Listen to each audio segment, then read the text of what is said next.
morning. My name is EshikaParuchuri, and I'm currently in 11th grade at the Woodbridge Academy Magnet School in New Jersey. I would like to begin by thanking you for joining me in this initiative. My main objective is to educate and empower adolescents around the world to help them construct a healthier lifestyle by working with experienced professionals across various specializations around the world. In addition to promoting health education, I hope to inspire interested teens to pursue careers in healthcare, not just as future leaders, but as individuals prepared to respond to urgent crises, from everyday medical needs to global issues like the COVID-19 pandemic.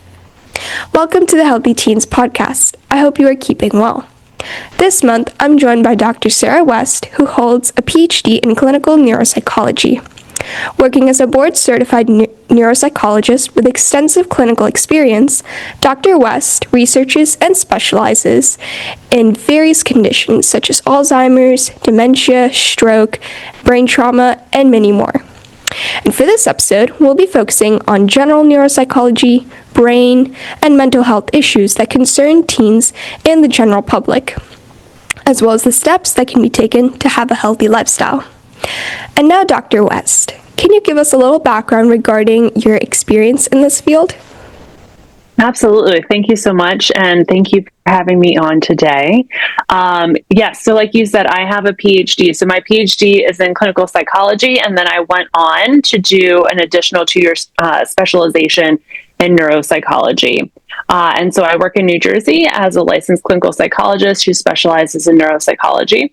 I did go on to get board certified in neuropsychology as well, which means that I did a lot of extra testing and work so that everyone knows all of my patients are aware that I have certain specifications for this field. I presently work at a company called Bancroft Neuro Rehab, where we work with individuals who have brain injury. So individuals who've had a traumatic brain injury, like from a car crash, for example, or who've had stroke and are recovering, as well as seeing individuals in the community who maybe are concerned about their thinking and their memory, and perhaps are developing the beginning kind of stages of dementia as well. I generally only work with adults and older adults, but I have colleagues who work with children and teenagers, and also work a lot with individuals who have autism and different neurodevelopmental disabilities. So, Dr. West, what exactly is neuropsychology, and how would you describe the role of a neuropsychologist?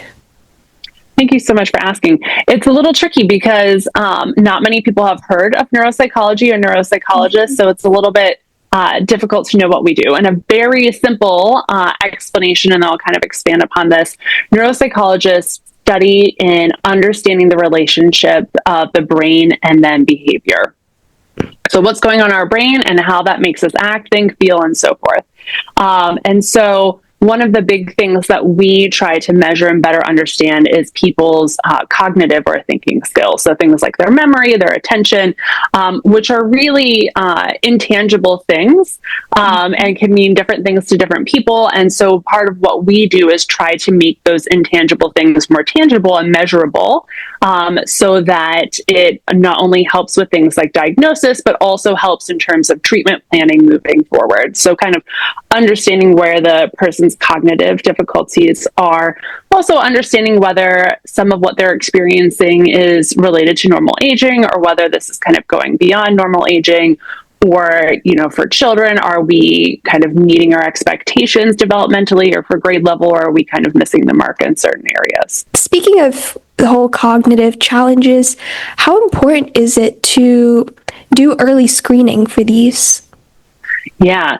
So I think now that we have even more resources, it's even more important. So starting in childhood, I think it's early screening detection is important for things like autism or learning difficulties, attention difficulties, because the sooner that the child has accommodations or assistance in place, then we hopefully can try to change their trajectory or help them to be more successful, rather than having people who are in a school system, for example, and are really struggling, which increases likelihood of anxiety, depression, things like that. In addition, right, decreased self-esteem, low self-confidence, because they don't understand why they're struggling or why, they can't relate to others the way that other students do.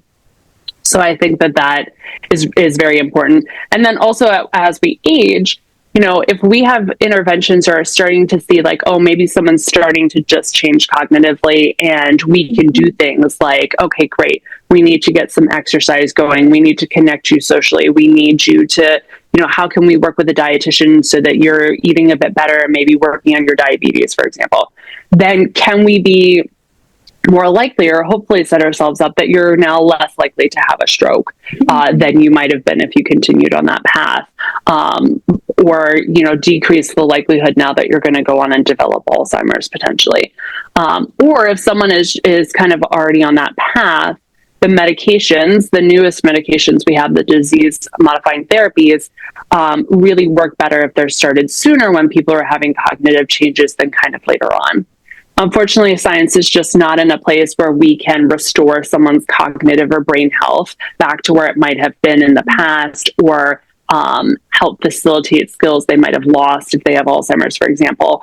But we can try to slow the course of the progression, right? So we got to start with what there already is. And so if we get there earlier, we're more likely to have more to work with or to slow things down more, which could help someone's quality of life, ability to do things more independently longer than if they're already later in the course of the disease. Neuropsychologists are medical doctors and can prescribe medication. So generally, no. There might be an exception if someone has a degree in psychopharmacology, but generally, correct. That is false.